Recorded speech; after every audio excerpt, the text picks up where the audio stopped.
وهو الذي جعلكم خلائف الأرض ورفع بعضكم فوق بعض درجات ليبلوكم فيما آتاكم إن ربك سريع العقاب وإنه لغفور رحيم. أعوذ بالله السميع العليم من الشيطان الرجيم. بسم الله الرحمن الرحيم. We thank Almighty Allah for keeping us till this time of yet another Ramadan, and we beseech Him, we ask Him to forgive our shortcomings and to grant us this Ramadan and many more Ramadans. All praises be to Allah, the Lord of the world. May His blessings be upon His beloved Prophet Muhammad sallallahu alaihi wasallam. I greet you in the best of greetings. Assalamu alaikum wa rahmatullahi ta'ala wa barakatuh. I'm going to be talking today on the topic, my last Ramadan. If we look at it, when you don't prepare very well for something, you are not going to get the best of it. And really, most of us waste a lot of time and days during Ramadan, simply because we did not prepare well for it. And when you are not prepared, you tend to lose the benefits, the precious benefits that are attached to Ramadan. It's just like a player that has not prepared very well. If he has not prepared very well, you see that when he's on the field, he will not give his best.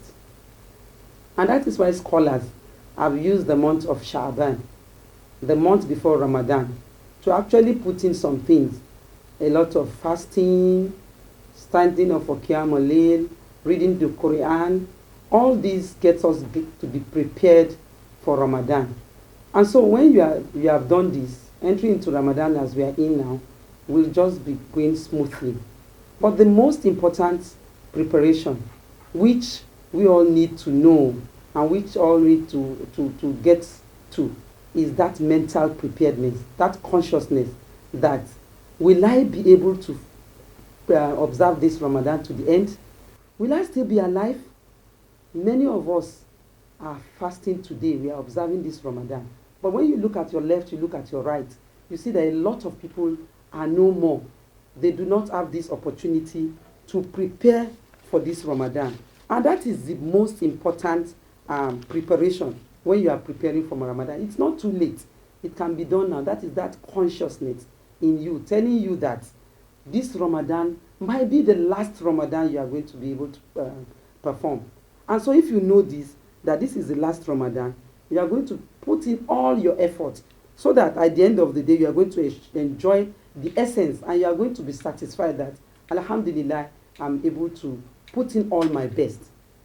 When you look at this, Allah subhanahu wa ta'ala told us in Surah Al-Mu'minun, verse 99 to 100, that until when death comes to one of them, he will say, my Lord, send me back so that I pray all righteousness in the world which I have left behind. Never. It is simply a word he utters, and in front of such people, there's a barrier to the day of resurrection. So when we look at this, we know that when death comes and when you have gone, there's nothing you can do. There are two things that those that have gone will start thinking.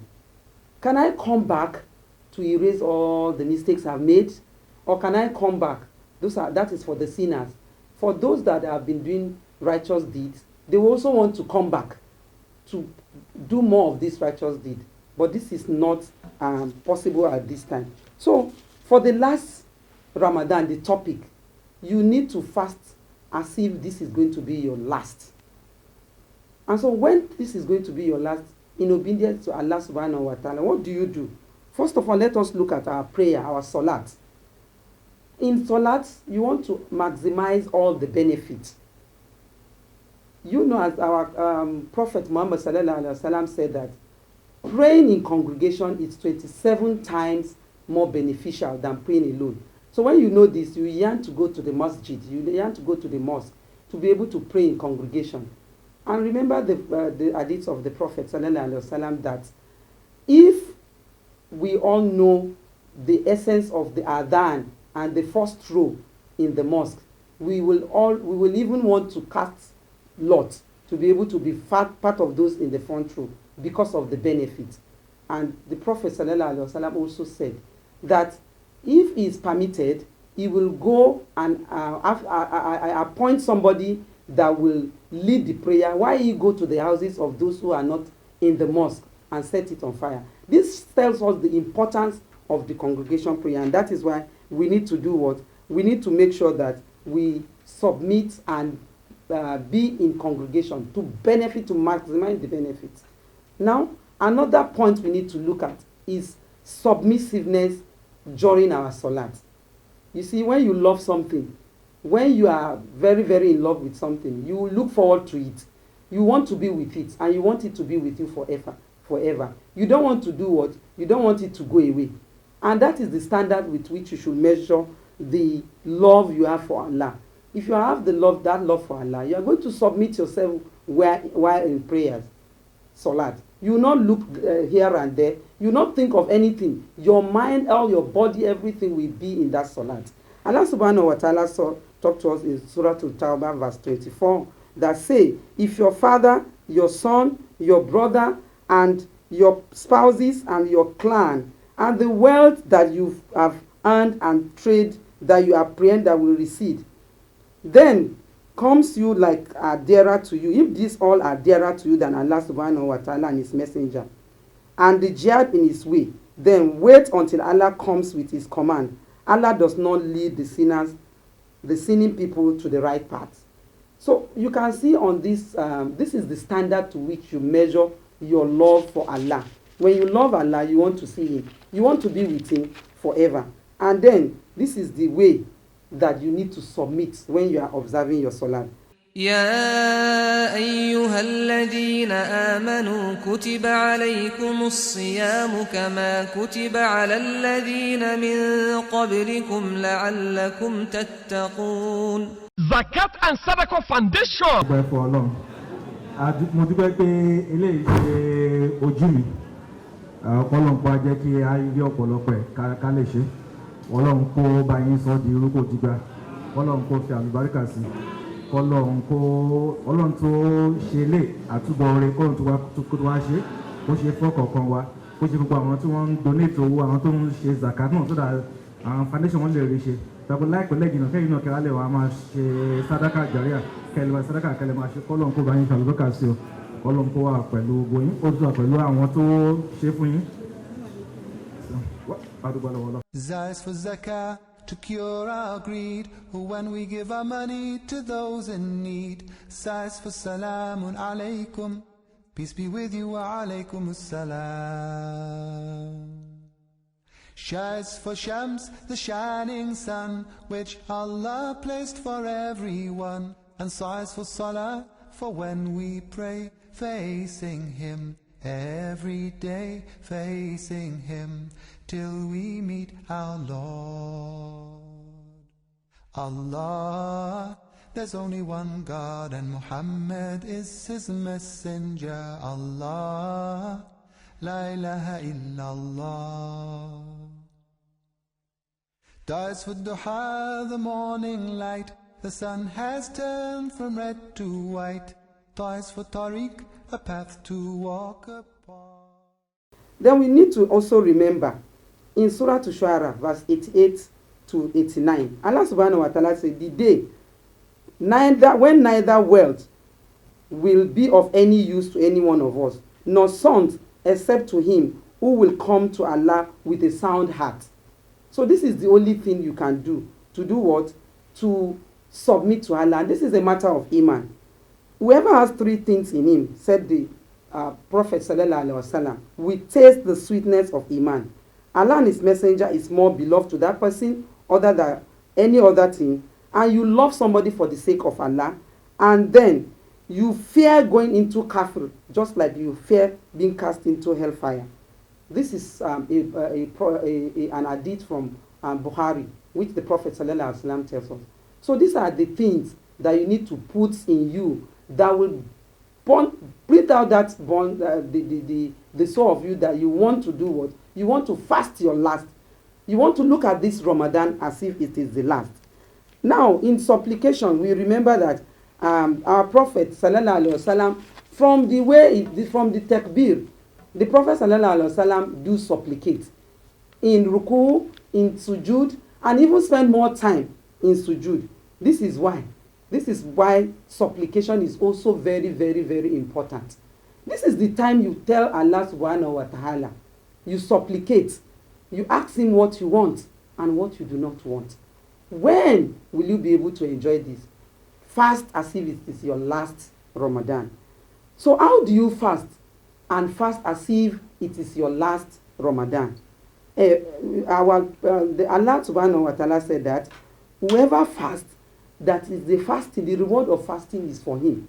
It is not for any other person. All the deeds of man is for him. But Ramadan, the fasting, is for Allah subhanahu wa ta'ala, and is going to give reward for it. So why won't you fast it as if it's your last fast? And also, we look at it that there is another hadith, the Prophet sallallahu alaihi wasallam said that there's going to be a gate in paradise that is called the gate of Rayyan. This is the gate that only those that fast will enter through. Why will you not want to fast as if it's your last Ramadan? So that you put in all your efforts in obedience to Allah subhanahu wa ta'ala. Then you need to also avoid all that is sin. How do you do this? You fast as the best of your Ramadan. There are 3 categories of people. Those that Allah has enjoined to fast and also given the opportunity to fast. Why will you not fast as if it's your own last Ramadan? Why will you not? These 3 categories are, the first one is they are satisfied with just living their food, their drink, and their desires. But the second level of people is those people that fast with their limbs, with their eye, with their body. They don't want to sin. They look at all these things to make sure that everything is fasting with them. And the third category, which we should all yearn to be, is those that fast with their heart and their brain. They do not think, in addition to all we have mentioned, the third category do not want to do what? They don't even want to think of anything of this world. What their mind is to is Allah subhanahu wa ta'ala. And they fast as though it's their last Ramadan. So, why will you not want to fast as if this fast is your last Ramadan? Because you are not guaranteed that you will fast another one. That is the consciousness a Muslim should have.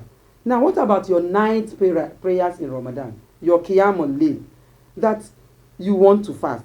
Whoever stand up in prayers in the night of Ramadan out of faith and desire reward for him, his earlier sins will be forgiven. Wouldn't you want your earlier sins to be forgiven? So you need to stand up in Qiyamul Layl and make sure that you do this. What about your Quran? You want to read the Quran. You want to ponder on it. You want to look at every word of it, just like the Sahaba did.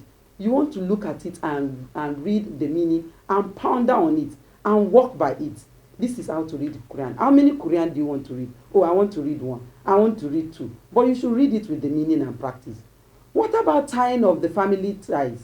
You know what Allah subhanahu wa ta'ala said about joining the family ties. That if you do not join the family ties, you will not join with Allah.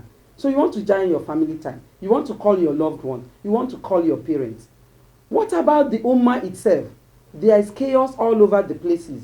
You want to pray for the Ummah. You want to pray for every one of the Ummah. Is it in Nigeria? Is it in Palestine? Is it in Sudan? Is it in Chechnya? You want to pray for your Ummah, the Muslim Ummah at large. What about your Sadaqah? You also want to do Sadaqah because you know that Sadaqah is also very important.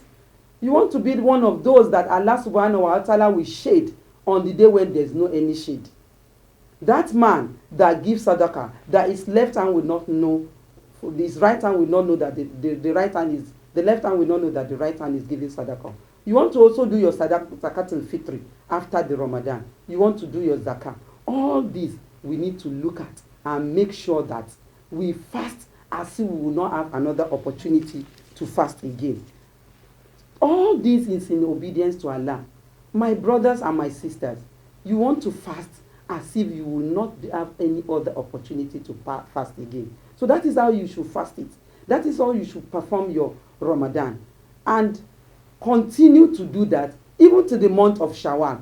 Will you not want to meet your Allah in the state of obedience? May Allah subhanahu wa ta'ala grant us all the good in Ramadan, grant us all the benefits of it, and grant us many, many more Ramadan. Assalamu alaikum wa rahmatullahi ta'ala wa barakatuh.